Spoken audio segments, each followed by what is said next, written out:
बोलिए तारकेश्वर नाथ बाबा की। इतने धीरे से काम नहीं चलेगा, बाबा का जयकारा लगाना है और इतनी तेजी से लगाइए कि अयोध्या तक पहुंच जाए। और जब अयोध्या नाथ का जयकारा लगाइए तो बाबा के पास तक पहुंच जाए। बोलिए तारकेश्वर नाथ महाराज की।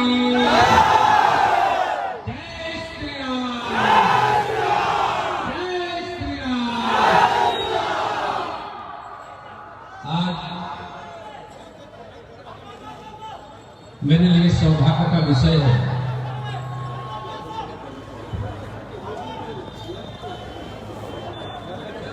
तारकेश्वर बाबा के दरबार में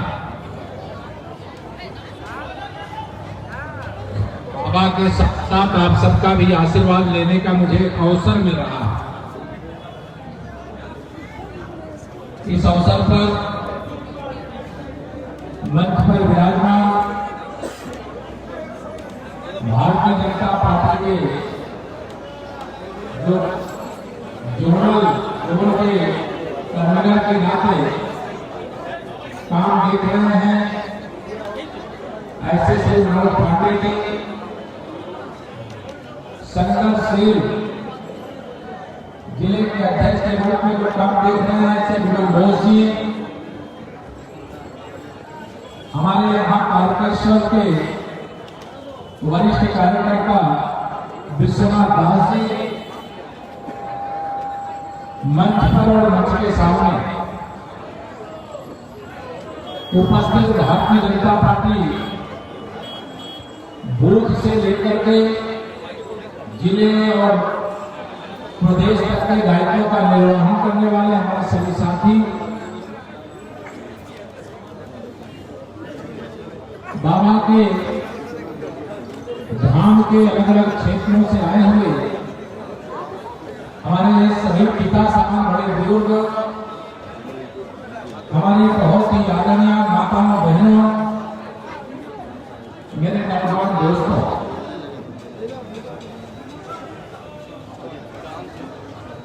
मैं आरामबाग का पूरा जो क्षेत्र है आज सुबह से मैं यहाँ भ्रमण कर रहा।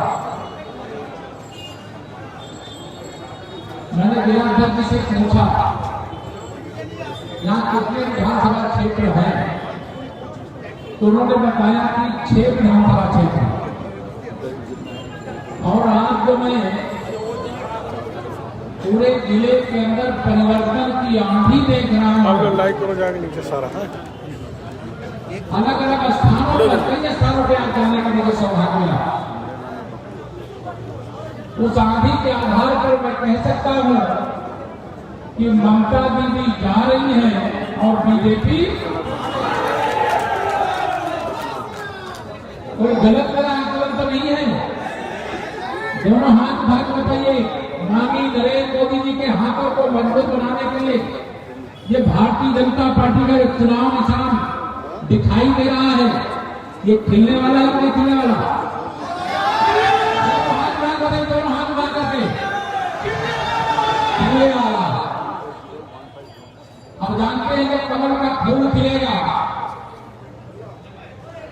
तो पश्चिम बंगाल की धरती पर भारत सरकार के खजाने से हावड़ा जाওয়ার গাড়ি 3 नंबर प्लेटफॉर्म থেকে ছাড়বে। हावड़ा जाওয়ার गाड़ी 3 नंबर बहुत सारा आपका हिस्सा है, वह हिस्सा अभी माननीय नरेंद्र मोदी जी खजाना खोल करके बैठे हुए हैं, लेकिन ममता दीदी कहती मैं गरीबों और किसानों का हक उनके खाते में नहीं जाने दूंगी। जो गरीब आदमी है उनके खाते में पैसा जो सरकार की योजना से जाता है वो जाना चाहिए कि नहीं जाना चाहिए? जो मेरे किसान भाई हैं, यहाँ किसान लोग भी आए हैं ना, उनके खाते में अगर ममता दीदी बैरियर नहीं लगाती तो अब तक एक किसान के खाते में 18,000 रुपए पहुंच गया होता।